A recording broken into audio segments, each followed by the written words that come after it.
I was friendly with this guy, Russell Simmons, and he told me that Brian Grazer, this big movie producer I had heard of at the time because I was in NYU Film School, was producing a movie called Boomerang. Boomerang. Yeah, with Eddie Murphy.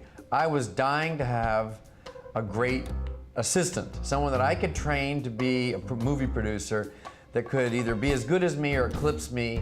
And I thought, I met Brett Ratner and I thought this guy could absolutely eclipse me as a movie producer, but I need to hire him at a manageable price. And so I'm going to NYU Film School and I meet Brian, and he started inviting me to these test screenings or previews and just, you know, picking my brain, seeing if I had an opinion or not, or what I thought. We really liked me, and I was always very honest and forthright. And one day we spoke on the phone and he said, "You're graduating this year, right?" He goes, "You know, when you graduate, come out to LA." And I'll never forget, because I went into his office, the same office he has now, and they were filming Backdraft, and the coat from Backdraft was on the back door of the office. And I come in and Brian says, "You know, I want you to come work for me." I said, "Oh wow, I'm very flattered." He goes, "You're gonna become the biggest producer in Hollywood. You're gonna start as my assistant, and I'm gonna pay you $23,000 a year." And I'm like, "Thank you very much, I'm very flattered, but I'm a director." He said, "I'm gonna pay you $24,000 a year." I said, "No, you don't understand. I'm like Ron Howard. I'm like Opie. I'm a film director." He's like, "I'm gonna pay you $25,000. He thought I was negotiating with him,